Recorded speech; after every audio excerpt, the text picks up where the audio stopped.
So right here we have Vladimir Putin. Right here in the background, what do we see?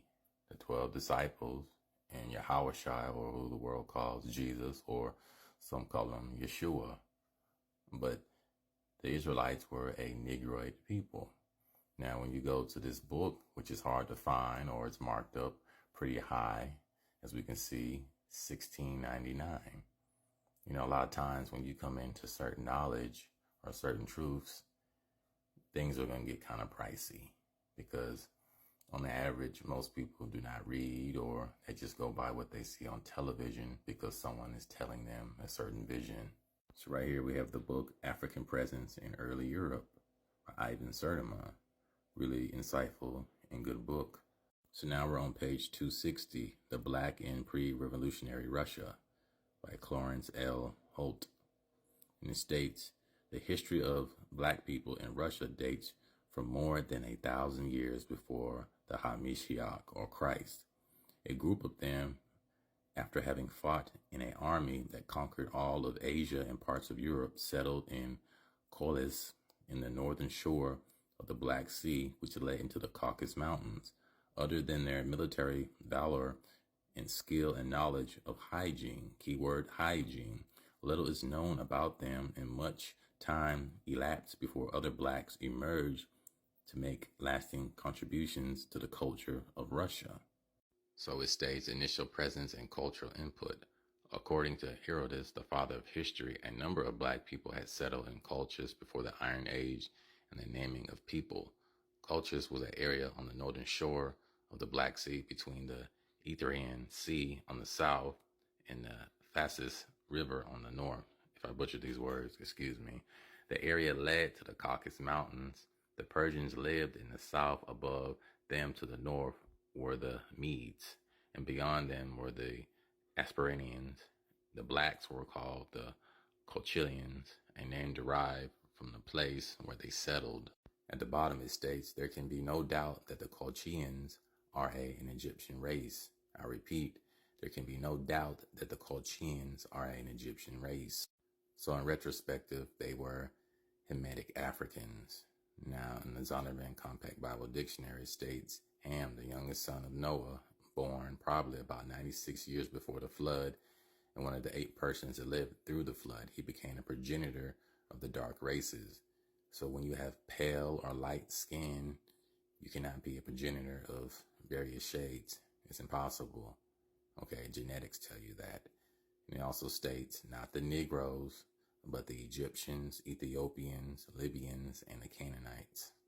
So obviously, they're from the lineage of Ham. They're Hamites. So right here we have a picture of Aldridge in 1853, a so-called black man. Okay. Right here we have a picture of Jan Pushkin. Okay. Notice his Negroid or African features, the woolly hair, the lips, the nose, etc. Okay.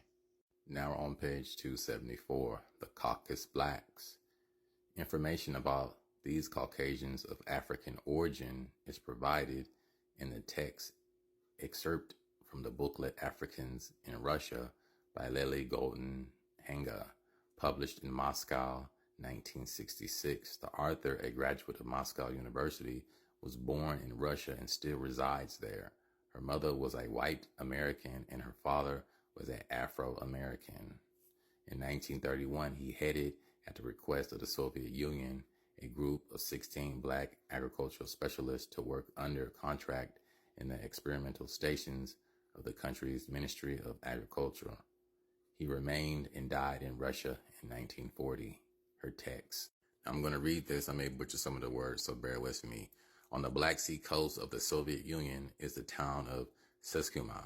It is the capital of the tiny Abkhazian Republic, a place of hot sun and tropical greenery. In the picturesque neighborhood of this ancient town, there live Abkhazians of African origin. I repeat, Abkhazians of African origin. The history of Russia's ties with Africa is closely linked with them. So now we're going to look at some still shots because it was noted by them in their archives of thousands of years, so-called blacks or Africans or Hamitic and Shemitic, mixture of both or whatnot, were in those regions, in those lands, okay, before the, modern day Russians, what we call Caucasians or whatnot, settled, in that area. So right here we have another still shot of Putin and a African minister or president or whatever this person may be. As we can see, Russia, Africa, the connection, Briggs, right? I mean, they know their history and whatnot. But over here in America, we're taught a lot of this dumbed down verbiage or garbage about history or his story. So now we're going to be looking in the book Chosen People from the Caucasus, Michael Bradley, a Caucasian man, forward by John Henry Clark. Jewish origins, delusions, deceptions, and historical role in the slave trade, genocide, and cultural colonization. So right here we have the map, and we see Khazaria, aka Ukraine, in the States, Khazaria in Europe, 950 through 1300 AD. So right here we have an illustration of Khazaria, aka Ukraine or whatnot, in the States, Khazaria in Europe, 950 through 1300 AD. Beginning about 740 AD, Khazaria was a Hebrew Coptic speaking empire which became converted to Judaism because of geopolitical convenience. Khazaria reached the apex of its power about 950 AD. Its capital was Khazarian on the lower Volga River near the Caspian Sea, known then as the Khazar Sea, a town excavated by Soviet archaeologists. As the dotted lines indicate, Khazars were forced westward by invading Mongols, aka the Wild Man. Need I say more? 1218 AD. And they ended up in the Ashkenazim Jews of Eastern Europe, while associated steppe tribes, Bulgars and Magyars, becoming the Bulgarians and Hungarians of today. At the height of their power, the Khazars were enthusiastic and successful slave traders who captured enemy tribesmen and forced Slavs and sold the captives to both the Byzantine Christians and Persian Muslims in such numbers that our modern word for slave derives from the word Slav. So in America, they teach you black equals slave and white equals slave master. But when you come to find out the etymology of that word, it's not the case. Reading on, it is at least possible that the ingrained anti-Semitism of Gentile Eastern Europeans results from the memories of the Jewish/Khazar slave trade and the terrors it inspired. So right here we have a still shot of the Congressional Black Caucus, 50 years of fighting for equality. Like I stated in many of my older videos, equality doesn't exist, okay? It's a theory, like Charles Darwin, evolution and whatnot. It doesn't exist. History tells us that equality does not exist. Just like in life and death, they're on opposite ends. You come into this earth and you die. There's no equality in life and death, or rich and poor, or this equal status of what they're trying to accomplish, which is nothing. Because history tells us equality doesn't exist.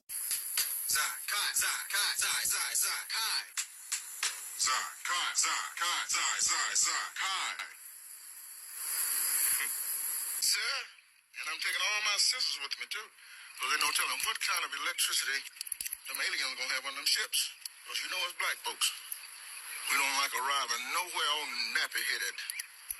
So you really think they're gonna send us away, huh? And I told you the one about the American dream. That's what all the niggas swimming back to Africa, with a Jew under each arm.